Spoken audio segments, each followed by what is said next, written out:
Muitos parabéns para todos. Parabéns, Iñaki. Ainda não terminei. Sim, continua.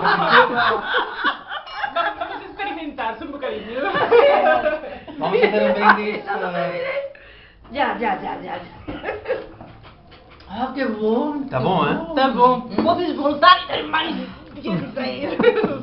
Doutoramento. Vai ser assim, doutoramento. Depois também queria brindar por a Lívia, Porquê? que a nossa colega, que além de ser a mais gira, É mais velha. é a mais fiel, porque sempre está. A Lívia Ah, sempre Lívia. está, é fiel. Sim. Fiel. E apesar das dificuldades que ela tem.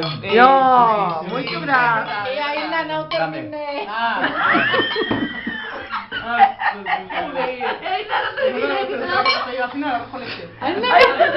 Igual habrá que abrir la botella de Espera, espera.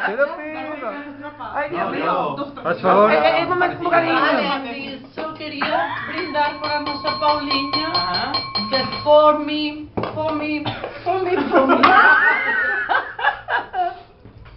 Ella sabe por quê.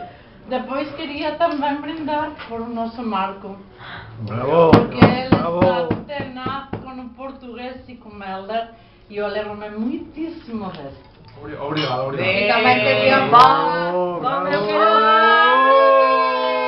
Eu quero decir unas E palavrinhas. por último, por a nossa ¡No me deja hablar! doutora Eva, También, que doctora. aunque hace mucho tiempo que no vienes, Toma, me mira y me habla el pero te hemos echado mucho de menos.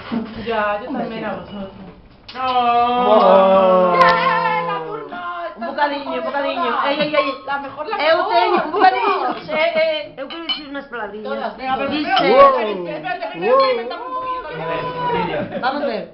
As colegas e os colegas do Club de Leitura dixeranme que os dixera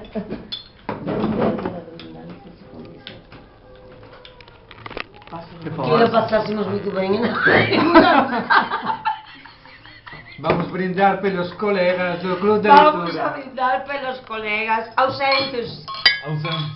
por todos os colegas presentes e ausentes, todos. Eu brindo à sopa, ao arroz de marisco, às castanhas, à mousse e ao que vier.